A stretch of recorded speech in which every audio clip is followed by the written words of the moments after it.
लग्नामध्ये ती कशी दिसेल, कशी सजेल, मी त्या लग्नात काय काय करीन, असं सगळं. पण हे सगळं मनाशी आणताना ना एक धाकधूक होती, तिचा होणारा नवरा कसा असेल. पण आता देवाच्या कृपेने माझा जिवलग मित्रच तिला नवरा म्हणून मिळालाय. सुजय तुझ्याशी लग्न करते प्रीती. घरातलं पहिलंच कार्य रे. खूप म्हणजे खूप खुश आहे मी. माहित नाही, थोडी ना धाकधूक होती रे मनात. ती गोष्टी इतक्या सहज झाल्यात ना की माझा विश्वासच बसत नाही. अभि अभि तू लहानपणापासून ज्या खस्ता खाल्ल्यास ना त्याचंच फळ देव तुला आता देतोय असं समज. आणि हे धाकधूक वगैरे ना हे स्वाभाविक आहे होणं. शेवटी अभि तू 3 बहिणींचा भाऊ आहेस रे, तोही मोठा. आपण भाऊ वगैरे तू त्यांचा असेल ना का, माझा तू होणारा मेहुणा आहेस.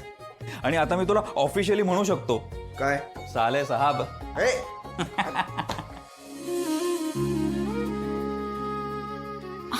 अहो सुभद्राताई, तुम्ही कशाला त्रास करून घेताय? मी करते, राहू दे.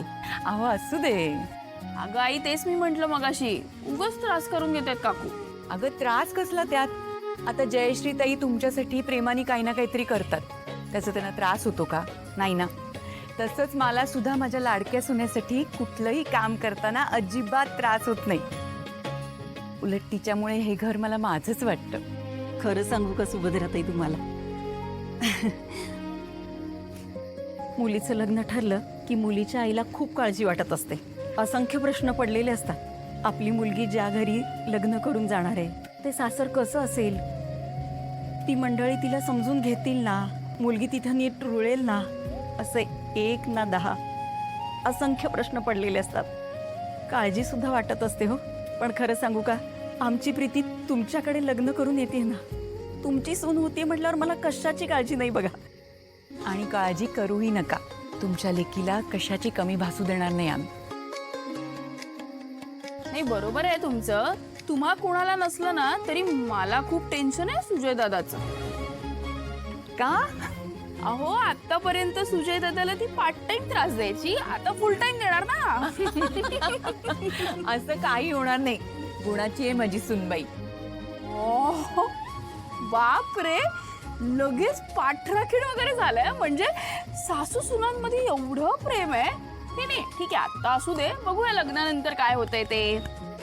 लग्नानंतर सुद्धा आम्ही दोघी अशाच असू, बघशीलच तू. प्रीती माझी सून नाहीच आहे, ती तर लेक आहे माझी. त्यामुळे एक गोष्ट मात्र नक्की, की काहीही झालं तरी आमच्यात कधीच भांडण होणार नाही. आणि झालंच तर फार काळ टिकणार नाही, हो की नाही ग? होय. ती फक्त घरात आनंदात राहू दे आणि माझ्या सुजयला आनंदात ठेवू दे. मग आम्हाला अगदी पिठलं भाकरी करून खाऊ घातली ना तरी सुद्धा आनंदाने खाऊ आम्ही. पण काकू, तुम्हाला माहितीये ना, प्रीतीताईला पिठलं भाकरी सुद्धा करता येत नाही. म्हणजे ती किचन मध्ये गेली ना तर अजून ताप वाढवून ठेवते. ए, काही बोलू नकोस हा. आई, सांग ना हिला, बघ कशी बोलते. तुझ्यापेक्षा छान जेवण बनवते. हो.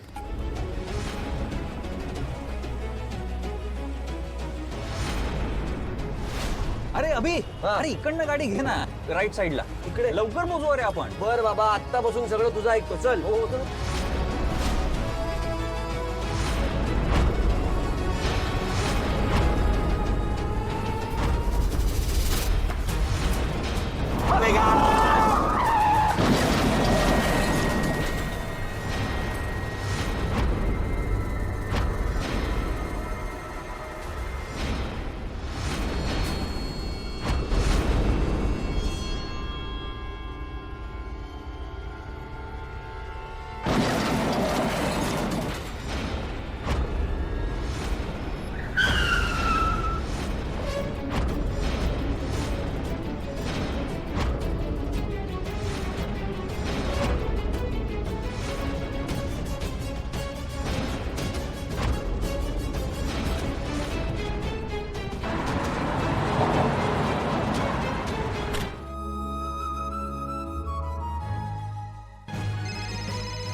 सुभद्रा काकू.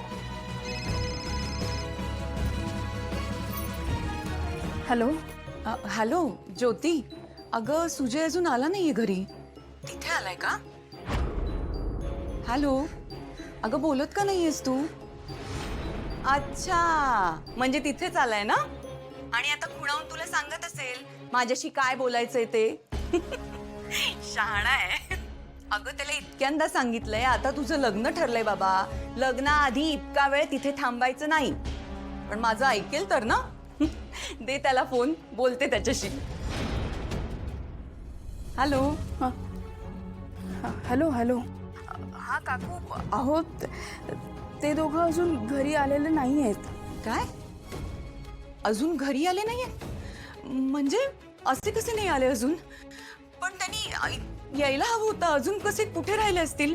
मला ना. काकू ऐका तुम्ही जरा शांत व्हा. पॅनिक होऊ नका. आहे बघा ते जवळच्या कुठल्या तरी मित्राकडे गेले असतील. मी फोन करून बघते ना. अगं नाही, मी तुला फोन लावायच्या आधी अभिजितला आणि त्याला फोन लावला होता, पण त्यांचा फोन स्विच ऑफ होता. मला वाटलं मी ओरडेन म्हणून स्विच ऑफ केला असेल आणि म्हणून मी तुला फोन लावला. अगं हो बरोबर आहे. तरी पण मी दादाच्या एका मित्राला वगैरे फोन करून बघते. त्यांना माहीत असेल कदाचित ते कुठे गेलेत काय. मी तुम्हाला लगेच फोन करून सांगते. तुम्ही काळजी नका करू. हां हो, लगेच फोन करून कळव. हा, वाट बघते मी करते. चल ठेवते. ज्योती, मला तर भीतीच वाटायला लागली आहे. म्हणजे बघ ना, एवढ्याशा कामासाठी इतका वेळ लागतो का? माझा धीरात सुटत चाललाय. काही झालं तर नसेल ना ते दोघं. आई अगं शांत हो, काळजी नको करू. सगळं नीट होईल. ते दोघं जिथे कुठे असतील सुखरूप असतील. खरंच.